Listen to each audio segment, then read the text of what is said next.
Hello guys, my name is Remik, and in today's tutorial I'm gonna show you how to very easily enable the built-in support for the validation in the minimal APIs in .NET 10. Before .NET 10 you had to use the Fluent validation or do it manually, but with .NET 10 feature now you're able to use the built-in data annotations together with the validation support to easily validate the data that comes with your request to your API. If you haven't subscribed my channel yet, I highly recommend to smash the subscribe button down below, to give me like, to write the comment, and to subscribe to my weekly .NET newsletter, link down below in the description. And now let's get started.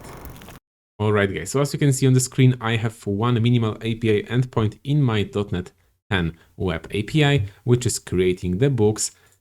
In the mock case scenario, it adds them to the database and then returns the results.created with the ID of the generated resource and together with the entity that was created. So the book itself in this scenario.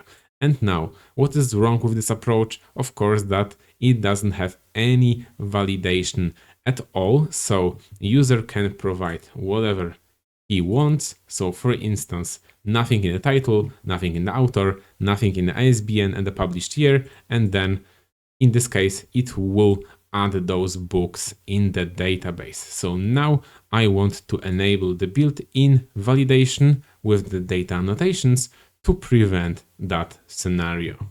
So the only thing that you need to do here is to add one line in the program CS. So it will be builder services add validation. And now you're able to add the data annotations on your requests. So for instance, in the create book request, I would like to assign the title and the author as required.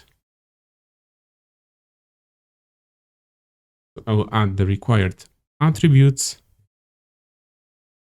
I've sent the request, and as you can see, we are getting now 400 baht request with the title. One or more validation errors occurred with those two fields that were affected. So the title and the author, and the title field is required and the author as well. We can of course add more validation rules. So I will do it now.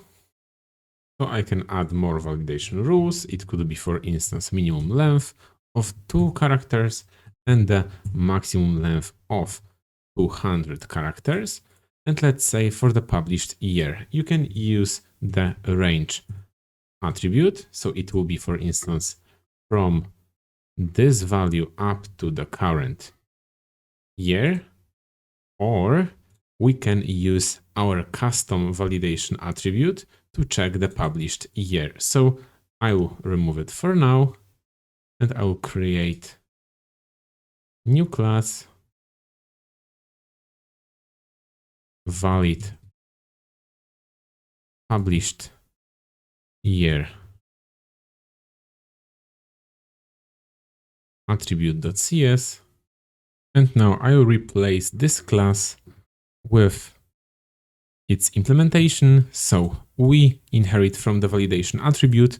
In this attribute usage, we'll use the parameter because we'll put it on the parameter inside of the record.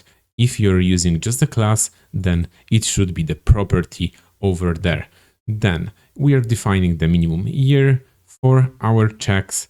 We check if the value is null because it's optional, then we return the validation result.success. Then we check if it's an integer. If not, then we return the following value as the error. Then we check for the current year. And if it's between the minimum year and the current year, then of course it's valid. If not, then we return the validation result that it must be between minimum year and the current year. And then if everything went successful, then we return the validation result.success. And now we can use this attribute in our create book request. So over there, I will just type valid published year.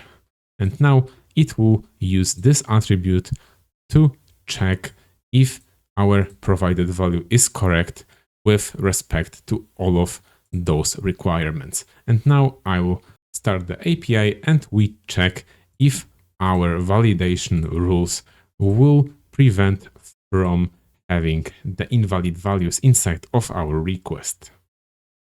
And now the final test of our validation rules. So I will provide the title as only one character, then I will not provide the author because it's required in this case, and the published year would be, for instance, 200, so it has to invoke our attribute that we have created recently, and we can see that we have our validation results. So the title must be a string or array type with the minimum length of 2, the author field is required, and the published year must be between this value and the current year. So as you can see, it's very simple to add the built-in validation with the data annotations inside of the Minimal APIs. If you haven't subscribed my channel yet, I highly recommend, of course, to smash the subscribe button down below, to give me a like, to write the comment, and to subscribe to my weekly .NET newsletter that you can find the link down below in the description, and see you in the next tutorial.